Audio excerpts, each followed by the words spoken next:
Man's metal detector sounded deep in the woods. Then he dug up this mysterious chest.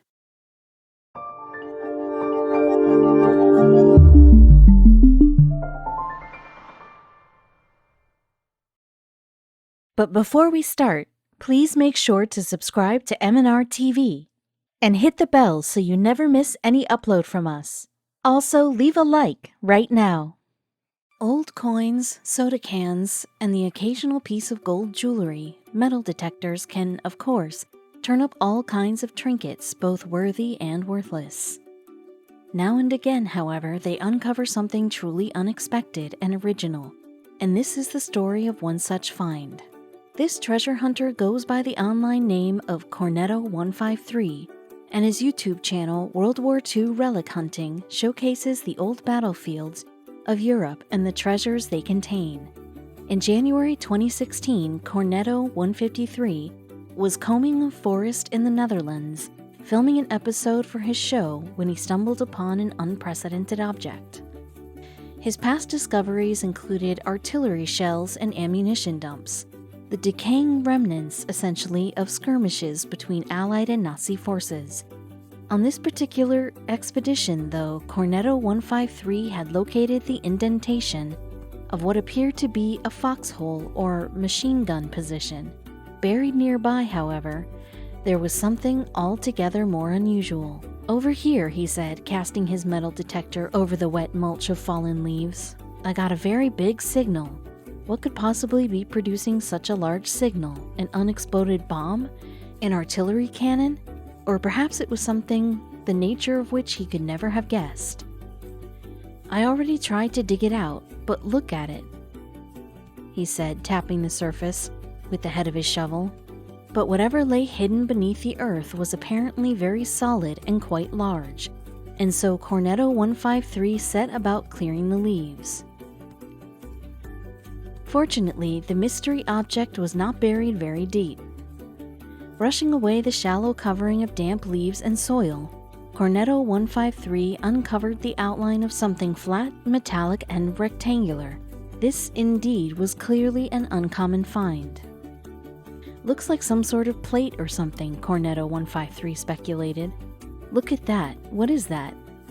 "It's in the middle of the forest, as you can see, in the middle of nowhere. There's nothing else here." Indeed, the object was as baffling as it was intriguing. "There's a handle over here," the explorer continued. "Let's open it." And so, reaching down in his heavy-duty gloves, he gripped the handle and carefully lifted the plate. However, it wouldn't be wired to any Second World War grenades. "Whoa, what the hell? That looks like a treasure chest to me," Cornetto153 exclaimed. "Oh my god, what is it?" Indeed, the object hidden beneath the plate was no abandoned war relic. In fact, it looked like something from the age of piracy. As he lifted the treasure chest out of the hole, he noticed that it was tantalizingly heavy. Pillaged, perhaps, centuries ago from the New World, what swashbucklers' plunder lay within? Gold, maybe, or silver? One could only imagine the dazzling booty stashed inside. On closer examination, however, the chest was not as it seemed. For one thing, it was secured with a modern combination lock. Whoever had buried it here did not want it to be easily opened, so Cornetto153 would need bolt cutters, or indeed the correct combination to get inside. Likewise, a second padlock was fixed to the rear of the box, along with a trailing wire that tethered it to the inside of the hole. Thus, the treasure chests could not be easily removed from the site, not at least without tools and planning. At the other end of the box, curiously, was an empty plastic bottle with obscured numerical scales running alongside it. Was this a clue, perhaps, to the lock's combination? Examining the back of the chest, Cornetto discovered a faded sign with several paragraphs of typed words. By now, it was therefore clear that this was no antique treasure chest, but rather something else entirely. "Congratulations, you found it, intentionally or not. What is this hidden container sitting here for?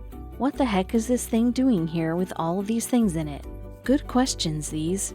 Most people who stumble across the chest probably wonder the same thing. It is part of a worldwide game dedicated to GPS, Global Positioning System, users called Geocaching, continued the notice. The game basically involves a GPS user hiding treasure, this container and its contents, and publishing the exact coordinates so other GPS users can carry on a treasure hunt to find it. In fact, Cornetto 153 had inadvertently stumbled upon just one of thousands of hidden caches. A geocaching player typically uses a phone app to locate the hidden treasures.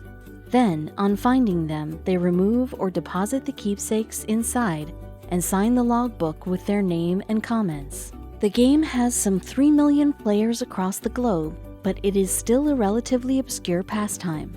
Unsurprisingly, some caches have been mistaken for drug stashes by concerned citizens who summon law enforcement agents for a closer look. Others have been investigated by bomb squads. Unfortunately, since Cornetto 153 didn't have the code for the padlock, he was unable to open the chest to see what trinkets it held. Instead, then, he returned it to the hole. Prospective treasure hunters should know, however, that the objects in a cache tend to have sentimental rather than monetary value. The real treasure is just finding the container and sharing your thoughts with everyone else who finds it, proclaimed the notice. Indeed, it's not every day you stumble upon something so unusual. Thanks, Cornetto 153, for sharing your find. Perhaps it will inspire more people to take up geocaching. As we've seen then, having a metal detector can help people uncover artifacts in the most unlikely places. And this is exactly what happened to an explorer who goes by the name of WW2 History Hunter on YouTube. One day he took his device to a remote patch of German woodland, and he came across a rather eerie-looking trapdoor. Clambering between debris and fallen trees, the German relic hunter was deep in a forest when his metal detector emitted an unexpected signal. And so, brushing away the cold earth and leaf litter from the ground, he couldn't believe his luck. "It's a freaking door," he exclaimed, "and I think it's some sort of structure down there." The relic hunter, whose YouTube channel WW2 History Hunter has more than 140,000 subscribers, made the discovery while hiking in an undisclosed location in rural Germany. His past videos, meanwhile, have documented hidden World War II locations, such as strategic bunkers and ammunition dumps. It was a bright but bitterly cold morning in December 2015 when this adventurer began his exploration of an area of German countryside where he hoped to uncover further World War II artifacts. Equipped with his metal detector and a pair of ski gloves, he subsequently began searching a forest for hints of buried relics and hidden structures. "Today, it's a forest, but I didn't used to be like that," he explained in a YouTube video about his search. "They had a training facility here. They had all kinds of storage of armory and weapons. Hence, it wasn't long before the relic hunter began unearthing various intriguing objects. Firstly, his metal detector signaled what appeared to be something chunky and definitely iron near the surface. He therefore dug a large hole and found what he believed to be a cap from a French hand grenade. This was then followed by a 1940 bullet cartridge. However, there was something else buried down there, something big, so the explorer dug deeper into the earth with a shovel and then bored into the hole with his fingers. The object he subsequently pulled out appeared to be an enormous shard of bomb shrapnel. That's because the Allies bombed this area to pieces several times, he explained. In contrast, his next find was a mystery. The pitch of the signal from the metal detector indicated a small object, a cartridge perhaps. However, the object that he pulled from the earth was larger than a cartridge, and it also had an attachment shank and thread. Could be a smoke grenade, guessed the relic hunter. Next, he found something even more unexpected, a delicate paper-thin circle of aluminum. The relic hunter claimed that it was a top for a World War II milk bottle. Quite a special find, actually, he remarked. You never find them in complete state like that. Meanwhile, the landscape itself offered tentative hints of the past. Overgrown furrows and embankments appeared to indicate the location of foxholes, trenches, and other wartime structures. Yet, it was not here that the relic hunter found the door.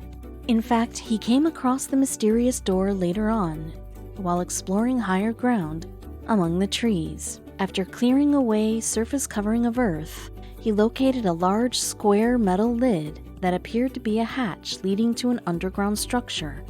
A hidden bunker, maybe. Indeed, the European countryside hides a warren of German-built underground structures, particularly on the so-called Atlantic Wall in coastal areas. So what would the relic hunter find here? Inserting his shovel between the door and the frame, he opened the lid a small way. However, the door would not open fully. Instead, the relic hunter peered through a hole in the corner. It was too dark to see anything though, so he decided to cover up the hatch and come back another day. Of course, he'd been able to ascertain that there was a large structure down there, but he could not yet be sure exactly how deep it was. 2 months later though, the relic hunter returned to the forest. This time, moreover, he was kitted out with a heavy-duty chisel, a crowbar, a hammer, some ropes, and a ratchet. The total load of this extra equipment was around 30 pounds, which demonstrated how determined he was to open the door. Unfortunately, this time it was even colder than it had been on his previous visit. Some people have fun in the snow, he said. I'm not one of those. Thankfully, though, it turned out that there was no snow in the upper part of the forest, where he discovered the door. What's more, he had it open in 10 seconds using his crowbar. Finally, the relic hunter was able to look inside. What would he find? A cache of ammunition? A Nazi control center? Or a hastily abandoned wartime bunker filled with personal effects of German soldiers? I have to say, I'm really disappointed, he admitted. To be honest, I feel like an idiot. In fact, the bunker contained several large pipes and valves. It appeared to be part of a water system. Who and what the system supplied, however, was unclear. It may have been used for supplying local residences with drinking water, or for irrigating crops. Alternatively, it could have been built to service the nearby Nazi training facility. Searching the area close to the hatch, the relic hunter came across a mound. And after climbing to the top of the small hill, he found a second hatch, securely bolted down. The shape of the structure suggested a water tank, and on that basis he formed a new hypothesis in his mind. According to the relic hunter, the presence of ammunition dumps at the facility would have posed a significant fire hazard. Therefore, the Germans engineered a technological solution, an ingenious fire protection system consisting of a web of underground pipes. It was this supposed infrastructure that the relic hunter claimed to have found.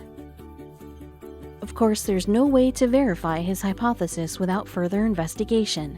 Although it seems plausible, ammunition bunkers typically feature some sort of flooding system to be used in the event of fires.